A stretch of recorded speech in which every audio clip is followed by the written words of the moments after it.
Very good morning to all my dear friends. मैं हूं Prashant Mavani. I hope you are doing good. आज 19 अक्टूबर 2021 है। दिन की शुरुआत करेंगे इमैनुअल कांट के एक कोट के साथ। Experience without theory is blind but theory without experience is mayor intellectual play. एक सिंपल लैंग्वेज में इस कोट को समझाऊं तो थियोरी और प्रैक्टिकल दोनों चीज़ें एक दूसरे को कॉम्प्लीमेंट करती हैं। दोनों एक दूसरे के बिना अधूरे हैं। सिर्फ थियरी का कोई मतलब नहीं रहता है और सिर्फ प्रैक्टिकलिटी का कोई मतलब नहीं रहता है। जब दोनों चीज़ें एक दूसरे के साथ राइट प्रोपोर्शन में मर्ज होती है तब सिनर्जी का जन्म होता है। सिनर्जी यानी कि यू कैन से 1+1 2 नहीं, लेकिन 1+1 3 हो जाता है। वैल्यू एडिशन के साथ फाइनल प्रोडक्ट जो है वो, या फिर फाइनल जो क्वालिटी है वो एक्स्ट्रा ऑर्डिनरी बन जाती है when two things merge with each other in a right or sync with each other in a right proportion। तो यही चीज़ थियरी और प्रैक्टिकल के साथ भी होनी चाहिए। बहुत सारे ऐसे लोग हैं जो थियरी को इतना ज़्यादा इंपॉर्टेंस नहीं देते हैं, but theory is also very very important as much as the practical things are. Dear friends, हमारे टेबल के ऊपर आज 4 इंपॉर्टेंट आर्टिकल्स हैं। सारे आर्टिकल्स जो हैं ये द हिंदू न्यूज़पेपर के हैं। प्लीज़ मेक श्योर कि आप इस लेक्चर को दूसरे स्टूडेंट्स के साथ शेयर ज़रूर करें, और अगर वीडियो पसंद आता है तो hit the like button and हमारी चैनल स्टडी एक्यू एजुकेशन को सब्सक्राइब करना ना भूलें। आप सभी के लिए गुड न्यूज़ है। जो सेल चल रहा था शुभ 25, अगर वो मिस हो गया है फॉर वट एवर रीज़न, अगर आपने जो लास्ट सेल्स था वो मिस हो गया, तो आपके लिए एक खुशखबरी ये है कि 22 अक्टूबर तक सेल जो है ये कंटिन्यू रहेगा। Flat 50% discount plus 25% extra discount on all smart courses that are available on our platform. Information के लिए 3 सोर्सेज हैं, हमारी वेबसाइट, हमारा मोबाइल ऐप, या फिर आप इस नंबर पर हमें कॉल भी कर सकते हैं। ग्रीनफील्ड होप्स द हिंदू का ये आर्टिकल है। सबसे पहले तो मैं ये ग्रीनफील्ड और ब्राउनफील्ड आपने कई बार सुना होगा। Greenfield and brownfield. So what is greenfield and what is brownfield? एक रोड है कहीं पर, 2 गांव के बीच में एक रोड है। तो वो रोड जो है बारिश के बाद काफ़ी ख़राब हो चुका है, और अब सरकार ने यह तय किया है कि उस रोड को नया बनाया जाएगा, राइट। तो उसमें जो इन्वेस्टमेंट आपने किया, उसमें जो चीज़ें आपने की, तो that will become part of brown field. Already वो चीज़ वहाँ पर थी, उसको या तो रिपेयर किया गया है या तो उसको अपग्रेड किया गया है, तो that will fall under the category of brown field. 2 गांव के बीच में कोई रोड ही नहीं था, और वहां पर एक नया रोड कंस्ट्रक्ट किया जा रहा है, स्क्रैच से चीज़ों को बनाया जा रहा है। एक ऐसा क्षेत्र जहां पर कोई फैक्ट्री नहीं थी, अब वहां पर नई नई फैक्ट्रीज आप बना रहे हैं, तो that is called a green field. I hope ये जो एग्जांपल मैंने दिया है उससे आपको ये डिफरेंस जो है वो समझ में आ गया होगा। ग्रीन फील्ड होप्स का मतलब क्या है कि नया इन्वेस्टमेंट आएगा और नई चीज़ें जो हैं वो स्क्रैच से स्टार्ट हो सकती है। So this article is about economy.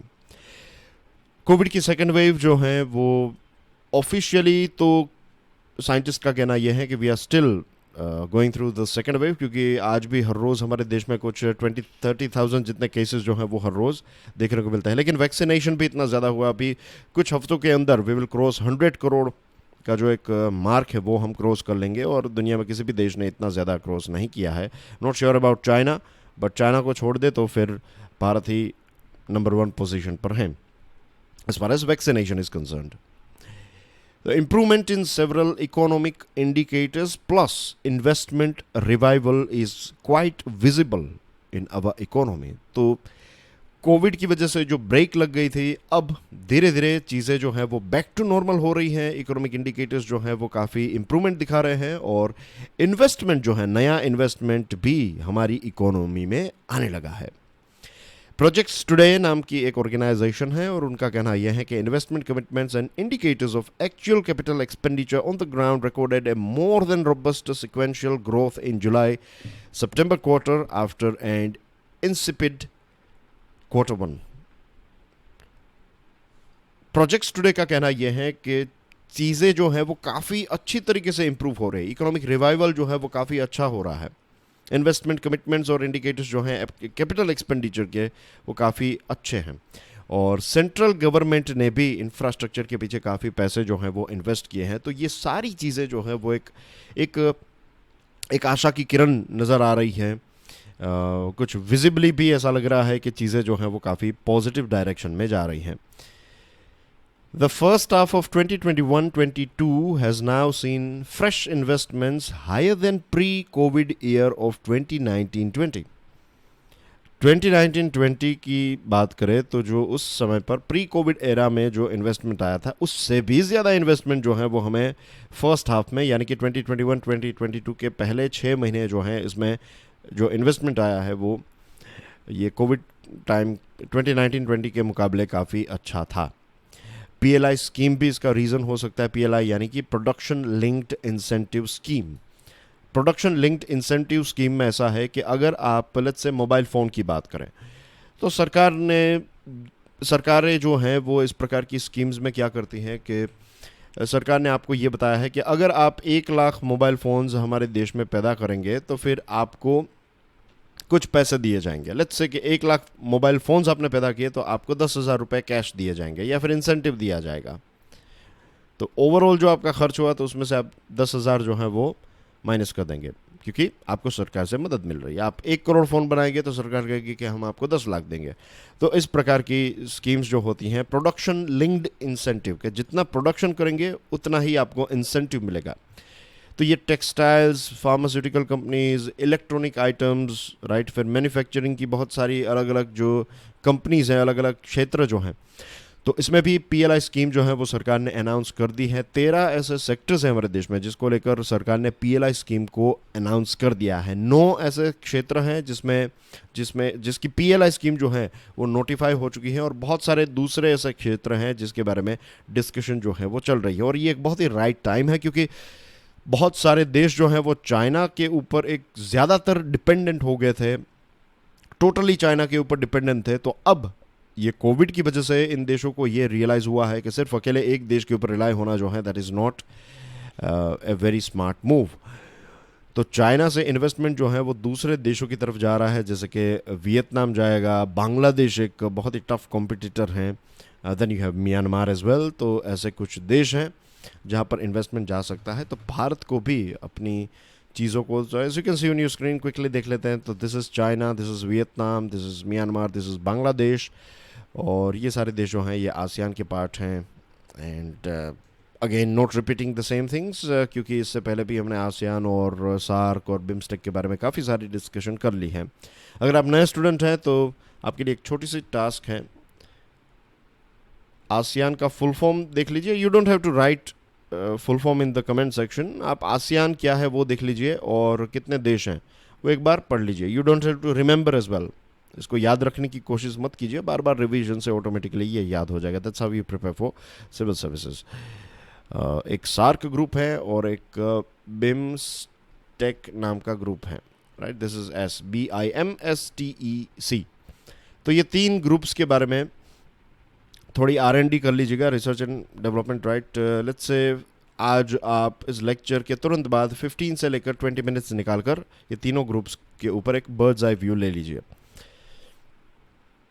तो चाइना से जो कंपनीज चाइना को छोड़कर दूसरे देशों में जा रही है, तो this is the right time कि वी शुड अट्रैक्ट, क्योंकि फिर वियतनाम, कैम्बोडिया, फिर बांग्लादेश, म्यांमार, ये सारे देश भी काफ़ी ये सारी कंपनीज को अट्रैक्ट करने की कोशिश कर रहे हैं। तो एक टफ कंपटीशन है यहाँ पर भी।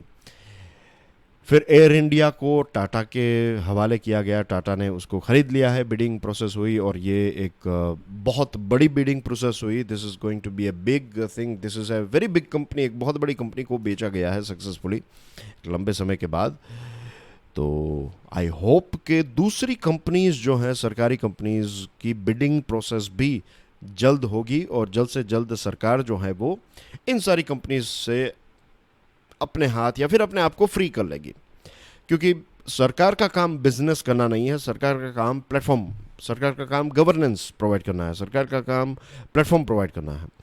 सरकारी अगर एयरलाइंस चलाती हैं, घड़ियाँ बनाती हैं, कार्स बनाती है, तो यू कैन अंडरस्टैंड इसमें कोई हम ग्लोबल ब्रांड नहीं बन पाएंगे. But anyway, this is a good indication, this is a very good sign कि एयर इंडिया को टाटा के हवाले या फिर किसी भी कंपनी को दिया जाता, तो again it was a good thing. Telecom sector, as we know कि टेलीकॉम सेक्टर में बहुत ज़्यादा प्लेयर्स थे, 12 से भी ज़्यादा प्लेयर्स थे, अब धीरे धीरे करके कम हो गए हैं. Now we have what, Vodafone Idea, that is Vi, then we have Airtel and Jio, and then we have BSNL. BSNL के बारे में कुछ दिनों पहले ही हमने बात की थी. और VI जो है वो बंद होने के कगार पर, मीन्स उन्होंने कहा कि we are not going to invest any more, हमारी सिचुएशन ख़राब है एक्सेट्रा. फिर सरकार ने कुछ डिसीजन लिया और सरकार ने फिर एक्सटेंशन दिया है. तो टेलीकॉम सेक्टर एक लंबे समय से परेशान था. फाइनली सरकार ने थोड़ी बहुत राहत जो है वो टेलीकॉम सेक्टर को पहुंचाई है. थोड़ा लेट आया है मूव, लेकिन इट्स अ पॉजिटिव मूव. तो इसकी भी एक पॉजिटिव इम्पैक्ट हमें देखने को मिल सकती है. रेट्रोस्पेक्टिव टैक्स केसेस, जो केन एनर्जी का टैक्स था, जो वोडाफोन का जो केस था सरकार के खिलाफ, दोनों केसेस में भारत सरकार गलत थी. ऑपोजिशन में जब बीजेपी थी तब वो कांग्रेस के बारे में काफ़ी सारी बातें बताई. फिर बीजेपी पावर में आई. ऑफकोर्स अरुण जेटली साहब ने ऑफिशियली ये कहा था कि ये रेट्रोस्पेक्टिव टैक्स जो है उसको हटाया जाएगा, लेकिन एक लंबे समय तक ये चीज़ें जो है वो चलती रही. फाइनली सरकार ने यह तय किया है कि ये रेट्रोस्पेक्टिव टैक्स जो है वो नहीं लगाया जाएगा, और ये जो केसेस चल रहे हैं उसको चैलेंज नहीं किया जाएगा. इसमें भी एक वक्त लग गया, बट अगेन देर आए दुरुस्त आए जो कहते हैं. तो चलो ठीक है कि सरकार ने अब यह तय किया है कि वो इन कंपनीज़ के खिलाफ आगे नहीं जाएगी. तो इन्वेस्टर्स जो हैं उनका कॉन्फिडेंस बिल्डअप होगा. दूसरी चीज़, आज के ज़माने में आपके देश में तभी इन्वेस्टमेंट आएगा जब आपकी सोशियो इकोनॉमिक चीज़ें अच्छी हो. खास करके सोसाइटी की बात करें तो एनवायरमेंटल प्रोटेक्शन आपके देश में कैसा है, फिर सोसाइटी कैसी है, क्या आपका देश इक्वल है, क्या आपके देश में भेदभाव है, अगर हैं तो किस हद तक भेदभाव है, सेफ्टी कितनी है आपके देश में, गवर्नेंस किस स्टाइल का है, किस स्टैंडर्ड्स का है. तो ये सारी चीज़ें तय करेगी. आपके देश में रूल ऑफ लॉ फॉलो किया जाता है नहीं किया जाता, ये सारी चीज़ें मैटर करेगी. सिर्फ ऐसा नहीं है कि आपके वहाँ पर रिसोर्सेज हैं तो सारी कंपनीज भागकर आपके पास आ जाएगी. नो, अब डिमांड्स जो हैं या फिर जो नेसेसिटीज़ हैं कंपनीज की वो इंक्रीज़ हो चुकी है. तो we apart from this economic laws और economic conditions, we have to focus on social condition as well. आज के लेक्चर की पीडीएफ को डाउनलोड करने के लिए check out my Telegram channel. You can follow me on Facebook, Insta and Twitter as well. Slippery slopes, the Hindu का ये article है. अनफॉर्चुनेटली डियर फ्रेंड्स, केरला से एक बहुत बुरी खबर आ रही है. बहुत सारे लोगों की, आई थिंक 30 से भी ज़्यादा लोगों की, एग्जैक्ट आंकड़ा जो अभी याद नहीं आ रहा है, वी हैव दैट आंकड़ा, will go through it. But Kerala में 30 से भी ज़्यादा लोगों की जो है वो मृत्यु हुई है बिकॉज ऑफ दिस लैंडस्लाइड. और साउथ वेस्ट मॉनसून जो है रिट्रीट मोड में है. रिट्रीट यानी कि पहले जो आगे बढ़ रही थी साउथ वेस्ट मॉनसून की सीज़न, अब धीरे धीरे वापस जा रही है. तो नॉर्दर्न कर्नाटका, तेलंगाना, ओडिशा, बंगाल, फिर नॉर्थ ईस्ट के जो स्टेट्स हैं यहाँ पर धीरे धीरे अब बारिश हो रही है, और धीरे धीरे अब ये बारिश जो है वो डाउनफॉल की तरफ जाएगी. लेकिन ये जो हैवी डाउनपोर हैं, जो मध्य प्रदेश, ओडिशा, ईस्ट राजस्थान, उत्तराखंड, इन सारी जगहों पर बहुत ज़्यादा बारिश हुई. और केरला में और वेस्ट बंगाल के रीजन में तो बहुत ही ज़्यादा हैवी रेनफॉल हुई, और इसकी वजह से मड स्लाइड और ये सारी चीज़ें हुई, और इसकी वजह से बहुत सारे लोगों की मृत्यु हो गई. इंडियन मॉनसून जो है ये एक बहुत ही इम्पोर्टेंट नेचुरल रिसोर्स है. Don't see just like a season, it's a very important natural resource for our country. क्योंकि हमारे देश में आज भी 50% जितने किसान ऐसे हैं जो खेती बाड़ी के लिए पानी का सोर्स जो है वो डायरेक्टली बारिश ही है. अगर अच्छी बारिश होती है, मीडियम बारिश जो जितनी होनी चाहिए उतनी पर्याप्त बारिश होती है, तो खेती बाड़ी का प्रोडक्शन काफ़ी सही रहता है. लेकिन अगर बारिश जो है वो ज़्यादा हो गई तो भी फेलियर हो जाएगा. अगर बारिश ना हुई या फिर बहुत कम हुई तो भी उनका क्रॉप जो है वो फेल हो जाएगा. अनफॉर्चुनेटली अब एक नई पैटर्न हमें देखने को मिल रही है. पहला ऐसा था कि लेट्स से ये जून, फिर जुलाई, अगस्त और सितंबर, ये 4 महीने थे, या फिर 4 महीने आज भी हैं, लेकिन मैं बारिश की बात कर रहा हूँ.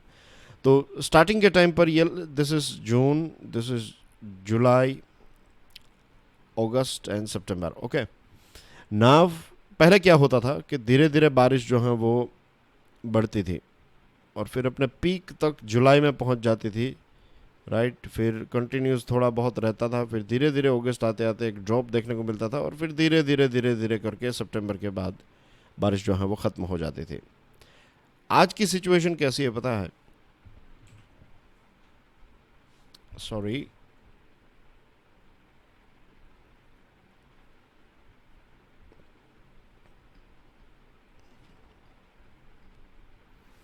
आज की सिचुएशन ऐसी है कि बारिश जो है वो बहुत ज़्यादा हो जाती है जून में, जून के स्टार्टिंग समय में। फिर बारिश जो है वो कम हो जाती है और फिर अगेन बारिश जो है वो ज़्यादा हो जाती है। ऐसी रफली स्पीकिंग ऐसी सिचुएशन है। तो जिन महीनों में बारिश अच्छी होनी चाहिए वहाँ पर एक लंबे लंबे गैप्स आ रहे हैं। ये एक पैटर्न अब एस्टैब्लिश धीरे धीरे होने लगी है।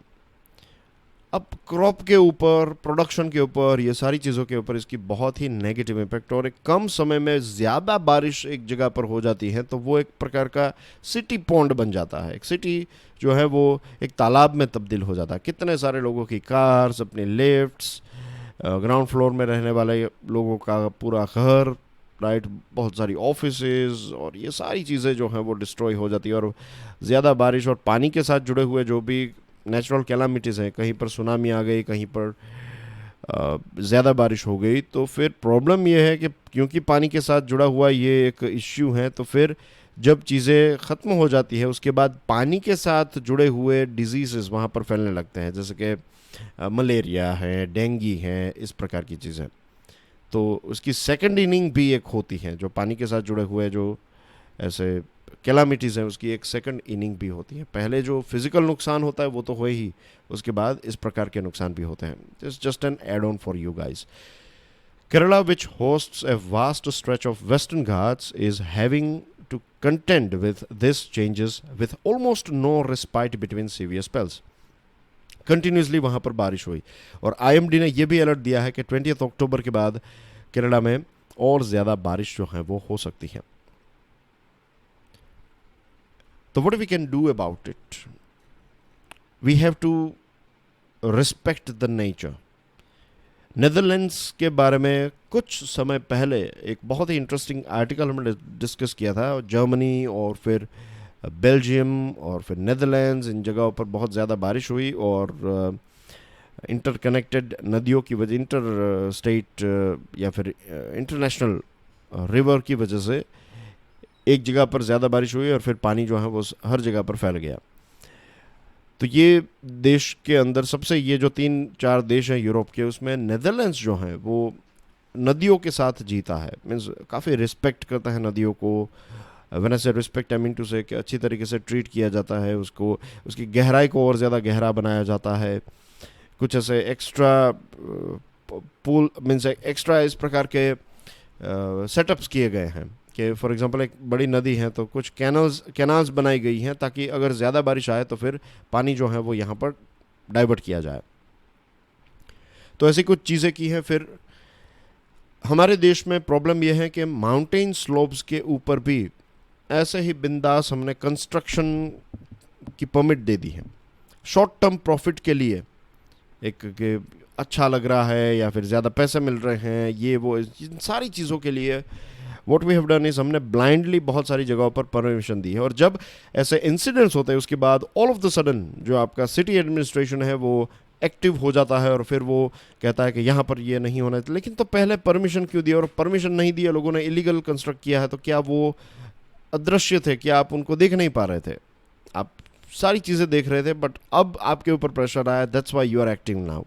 अगर नहीं आता प्रेशर, ऐसी कोई नई चीज़ होती तो सालों तक ये सारी चीज़ें जो है वो चलती रहती। तो we have to be more proactive here. Administration जो है एक पुराने ढंग से काम करता रहेगा तो ऐसी चीज़ें होती रहेगी और फिर जब भी ऐसी चीज़ होगी तो फिर बहुत सारे लोगों की जान चली जाएगी। तो we have to pre plan our cities, और जिन जगहों पर ये सारी इलीगल चीज़ें चल रही, you have to relocate, rehabilitate those people as well. आप सिंपली उसको ये नहीं कह सकते कि यहाँ से निकल जाइए, आपको उनको कहीं और जगह पर शिफ्ट भी करना पड़ेगा। Improving live stock breeding, live stock यानी कि जो पशुधन है उसकी बात करें, इसमें सारी चीज़ें, इसमें आपकी बकरियाँ भी आ गई, आपकी गाय हैं, भैंस, फिर शिप, राइट, ये सारी चीज़ें, पिग हैं, पोल्ट्री में अगर चिकन की बात करें तो ओवरऑल जो लाइव स्टॉक है हमारे देश में, जो पशुधन है, तो ये काफ़ी अनऑर्गेनाइज्ड तरीके से ये चल रहा है और इसकी वजह से जो क्वालिटी ऑफ लाइफ स्टॉक है वो भी इन्फीरियर है और जो रिटर्न ऑन इन्वेस्टमेंट जो आपको मिलता है लाइफ स्टॉक फार्मर्स को, जो पैसे जो उन्होंने इन्वेस्ट किया और उनको जो रिटर्न मिलता है वो भी कम मिलता है। Approximately 200 million Indians are involved in livestock farming including 100, इसमें 200 मिलियन में लगभग 100 मिलियन जो है वो डेयरी फार्मर्स हैं।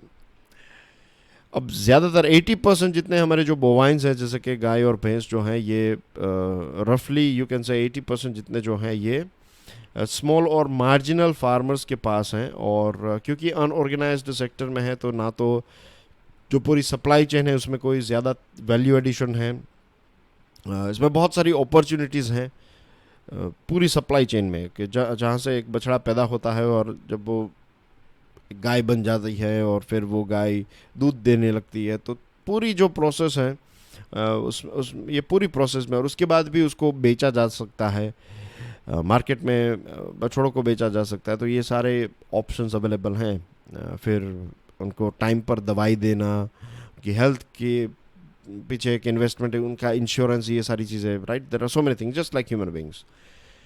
To enhance the productivity of cattle, the Rashtriya Gokul Mission was initiated in 2014.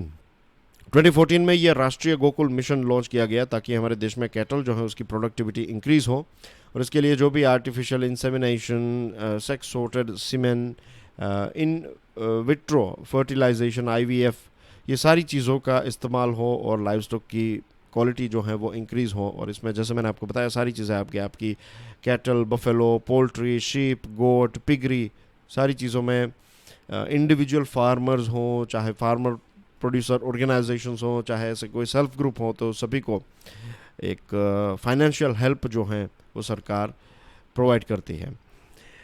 Breed multiplication farm component of the Rashtriya Gokul mission is going to provide a capital subsidy of up to 200 lakh for setting up breeding farm with at least 200 milk cows और buffaloes using latest breeding technology। इतने 200 लाख रुपए जो हैं वो सरकार ने राष्ट्रीय Gokul mission के लिए रखे हैं, जिसमें अगर कोई 200 काउज या फिर बफेलो वाली एक ब्रीडिंग फार्म पैदा करता है तो उस व्यक्ति को ये 200 लाख करोड़ में से पैसे जो हैं वो प्रोवाइड किए जाएंगे। और लगभग एक साल के पहले साल के अंदर ही ये जो ऑनर है, जो एंटरप्रेन्योर है, वो पैसे कमाने लगेगा। तो ये पूरा एक प्लान जो है वो सरकार ने तैयार किया है। Same thing goes with this E Gopala या फिर ई गोपाल, ये एक वेब एप्लीकेशन है और आपको रियल टाइम इन्फॉर्मेशन मिलेगी कि डिजीज़ फ्री जर्म प्लाज्म कहाँ पर अवेलेबल हैं। अगर आपको वेट केयर चाहिए तो वो सारी चीज़ों की इन्फॉर्मेशन भी आपको ई गोपाल के ऊपर मिल जाती है। फिर पोल्ट्री एंटरप्रेन्योर्स के लिए 25 लाख और कैपिटल सब्सिडी जो है वो 25 लाख रुपए तक की प्रोवाइड की जाएगी, और जिसमें 1000 जितने चिक्स होंगे और डेली 500 जितने एग्स, स्टार्टिंग से ही 500 जितने एग्स जो हैं वो धीरे धीरे पैदा होने लगे। मीन्स प्रोडक्शन इसका हो जाएगा 500 एग्स जितना, और धीरे धीरे फिर कुछ इस एग्स में से कुछ चिक्स पैदा होंगे तो उनको फिर दूसरे सेंटर्स को बेचा जा सकता है, तो वहाँ से भी पैसे आएंगे। एग्स को बेचेंगे तो वहाँ से पैसे आएंगे, और फिर एक कुछ टाइम पीरियड के बाद जो चिकन है उसको बेचा जाएगा तो उसके भी पैसे जो हैं वो मिलते रहेंगे। तो लगभग एक साल के अंदर यू कैन से अगर किसी ने इन्वेस्ट किया पैसे तो एक साल के अंदर उनको भी रिटर्न जो है वो मिलने लगेगा। शीप एंड गोट एंटरप्रेन्योरशिप की बात करें तो कैपिटल सब्सिडी जो है 50 लाख रुपए तक की दी जाएगी, 50% जितनी कैपिटल सब्सिडी दी जाएगी। और पिगरी के लिए भी 30 लाख जितने पैसे, 30 लाख रुपीज़ तक की सब्सिडी, 50% कैपिटल सब्सिडी प्रोवाइड की जाएगी। और इसमें भी यही है कि एक साल के अंदर जनरली पैसे जो हैं वो जनरेट होने लगेंगे। तो दिस इज़ लाइक किसानों के लिए एक एडिशनल इनकम के लिए सरकार ने ये सारी स्कीम्स निकाली है, और ये काफ़ी अच्छी स्कीम है। क्लाइमेट चेंज के ऐसे माहौल में हर बार ऐसा नहीं है कि आपको जो आपने बोया है वो आपको उगेगा ही। You have to rely on some other sources, जिसमें मिल्क आ गया, मीट आ गया, लेदर है, etcetera, for your source of income, honey production है, ये सारी चीज़ें। The nuclear proliferator who was never indicted, the Hindu का ये आर्टिकल है। काफ़ी इंटरेस्टिंग आर्टिकल। एक व्यक्ति हैं जिसका एक व्यक्ति थे जिनका नाम था AQ खान। AQ खान जो हैं ये दुनिया के सबसे बड़े न्यूक्लियर प्रोलिफरेटर थे। कोविड-19 की वजह से उनकी मृत्यु हो चुकी है। वो पाकिस्तान के थे और प्रश्न ये उठता है कि इस व्यक्ति ने पाकिस्तान को न्यूक्लियर वेपन्स दिलाए, इस व्यक्ति ने नॉर्थ कोरिया जैसे देश को न्यूक्लियर वेपन्स प्रोवाइड किए, इस व्यक्ति ने ईरान, इस व्यक्ति ने लीबिया जैसे देशों को भी न्यूक्लियर वेपन्स जो हैं वो प्रोवाइड करने की कोशिश की। तो दुनिया का सबसे बड़ा इतना प्रोलिफरेटर है और यूएसए ने कभी भी किया। क्यों इस डच ट्रेंड पाकिस्तानी मेटलर्जिस्ट को पकड़ने की कोशिश, क्यों इस व्यक्ति को कभी गिरफ्तार नहीं किया गया, क्यों ये कभी मोस्ट वांटेड व्यक्ति नहीं बना। वेस्टर्न न्यूक्लियर सीक्रेट्स जो हैं ये व्यक्ति चोरी करता रहा और बहुत सारी ऐसी स्मगलिंग न्यूक्लियर प्रोडक्ट्स को स्मगल करके पाकिस्तान तक पहुंचाया और पाकिस्तान को एक न्यूक्लियर वेपन वाला देश बनाया। लेकिन यूएसए ने कभी भी इस व्यक्ति के खिलाफ कुछ नहीं किया। The question is why. Mid 70s से मिस्टर खान ने न्यूक्लियर स्मगलिंग की शुरुआत कर दी थी। वो नेदरलैंड्स में कंपनी है उरेनको, तो उरेनको में वो काम करते थे, यूरेनको, तो यूरेनको में ये काम करते थे और इंजीनियर थे और फिर वहाँ पर काम करने लगे और धीरे धीरे वहाँ पर जो भी न्यूक्लियर प्रोडक्शन के साथ, यूरेनियम एनरिचमेंट के साथ जुड़ा हुआ जो डेटा था, जो नॉलेज थी, जो इन्फॉर्मेशन थी, वो सारी चीज़ें धीरे धीरे उन्होंने चोरी की और फिर चोरी करके पाकिस्तान तक पहुंचाई। और फिर पाकिस्तान जो है वो पाकिस्तान में न्यूक्लियर वेपन्स के डेवलपमेंट की शुरुआत जो है वो होने लगी। 1998 में पाकिस्तान ने न्यूक्लियर टेस्ट की और Khan focused on smuggling western nuclear goods to his country. 1998 में जब न्यूक्लियर टेस्ट की पाकिस्तान ने, that was a big shock for the world, big shock for India. लेकिन यूएसए ने कभी पाकिस्तान के ऊपर इतना कोई ख़ास प्रेशर जो है वो क्रिएट नहीं किया है। द रीज़न इज़ के एक वक्त था जब ये जो सेंट्रल इंटेलिजेंस एजेंसी है CIA, तो ये CIA वहाँ पर जो पाकिस्तान के नज़दीक में जो अफ़गानिस्तान है, तो अफ़गानिस्तान में एंटी सोवियत ऐसे मुजाहिदीन्स थे, उनको तैयार किया गया। फिर उसके बाद ही ये सारे ओसामा बिन लादेन और ये अलकायदा और इन सारी चीज़ों का जन्म हुआ। तो USSR को अफ़गानिस्तान में से हटाने के लिए USA को पाकिस्तान की ज़रूरत थी, क्योंकि ये सारी चीज़ें 80s में हो रही थी और 1979 में ईरानियन रेवोल्यूशन हुआ, तो ईरान और USA के रिलेशनशिप ख़राब हो गया। तो अफ़गानिस्तान में अगर आपको एंटर होना है तो एक ही जगह थी, एंड दैट इज़ पाकिस्तान। ऊपर अगर आप देखेंगे तो उज़्बेकिस्तान और ये सारी चीज़ें जो हैं वो रशिया के कंट्रोल में थी, तो एक ही रास्ता था। ईरान के साथ तो रिलेशन आपका टूट गया, दूसरी तरफ सिर्फ बचा पाकिस्तान को। पाकिस्तान एक्सेस प्रोवाइड करता था, पाकिस्तान वेपन्स और पैसे और सारी चीज़ें पाकिस्तान को दी गई और पाकिस्तान ने ये सारी चीज़ें जो हैं वो उन सारे मुजाहिदीन को प्रोवाइड की। तो this was one of the strongest reason. Netherlands के जो प्राइम मिनिस्टर हैं, फॉर्मर प्राइम मिनिस्टर रूड लुबर्स ने ये कहा है 2005 में, इस व्यक्ति ने ये कहा कि जब ये AQ खान को अरेस्ट करने की बात आई तब उस टाइम पर सेंट्रल इंटेलिजेंस एजेंसी ने ये कहा कि उनको अरेस्ट मत कीजिए। उनकी एडवाइस के ऊपर नेदरलैंड्स ने इस व्यक्ति को जाने दिया, वरना इसने बहुत बड़ा क्राइम किया था, ये सारा डेटा चोरी करके। और 1992 तक ये नेदरलैंड्स आते जाते रहे, लेकिन कभी भी USA ने या नेदरलैंड्स को कभी भी AQ खान को अरेस्ट करने नहीं दिया। तो एक प्रकार से AQ को प्रोटेक्शन जो है वो मिल रहा था। प्रश्न ये है कि क्यों मिल रहा था, उसका आंसर भी मैंने आपको ऑलरेडी एक्सप्लेन कर दिया है। फिर धीरे धीरे ये AQ खान जो मीन्स इतना इम्पोर्टेंट व्यक्ति था, तो इसको एक सरकार से भी प्रोटेक्शन मिल रहा था। जब तक वो ज़िंदा रहे तब तक पाकिस्तान ने उनको सिक्योरिटी प्रोवाइड की। और एक वक्त भी आया जब उन्होंने, I think it was in 2004 में उन्होंने पाकिस्तान के नेशनल TV के ऊपर ये कहा कि मैंने ये सारे न्यूक्लियर और ये सारी चीज़ें यहाँ पर पैदा की है एक्सेट्रा, और फिर मुशर्रफ साहब ने उनको तुरंत ही माफ़ कर दिया। तो ये सारी चीज़ें हुई, और फिर इसी व्यक्ति ने जो नॉर्थ कोरिया ने बैलिस्टिक मिसाइल की टेक्नोलॉजी पाकिस्तान को दी, और बदले में इन्होंने उनको ऐसे सेंट्रीफ्यूज जो हैं वो नॉर्थ कोरिया को प्रोवाइड किए, और ये नॉर्थ कोरिया की टेक्नोलॉजी की बदौलत पाकिस्तान ने ये घोरी मिसाइल जो है वो तैयार की।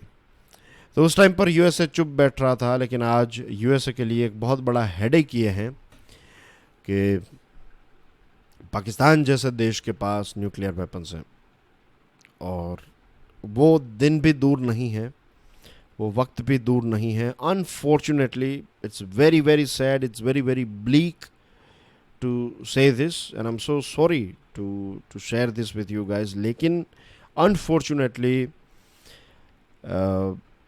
मुझे लगता है कि कुछ समय के बाद, मैंने से कुछ समय, let's say 5 years, 2 years, 5 years, you never know, but unfortunately ऐसा, भगवान करे ऐसा ना हो, लेकिन ऐसा हो सकता है, पूरे चांसेस हैं कि तालिबान जैसे ऑर्गेनाइजेशन के पास न्यूक्लियर फुटबॉल यानी कि न्यूक्लियर वेपन्स का एक्सेस उनके पास हो, कि बटन्स जो हैं वो उनके पास हो, कि वो जब चाहे तब सोचिए कि वो कैसे अलग अलग देशों को धमकाएंगे।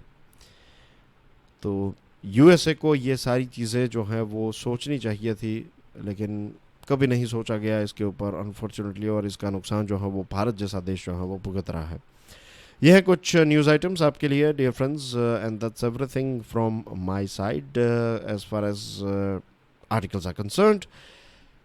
जो कल प्रश्न पूछा था उसका आंसर है 70%। आपके लिए एक नया प्रश्न है, पीडीएफ को डाउनलोड करने के बाद प्रश्न को देख लीजिएगा। प्लीज़ मेक श्योर कि आप इस लेक्चर को दूसरे स्टूडेंट्स के साथ शेयर करें। वीडियो पसंद आता है तो hit the like button, and don't forget to subscribe to our YouTube channel. I'll see you tomorrow early morning. Till then, enjoy your studies. God bless you all. Jai Hind.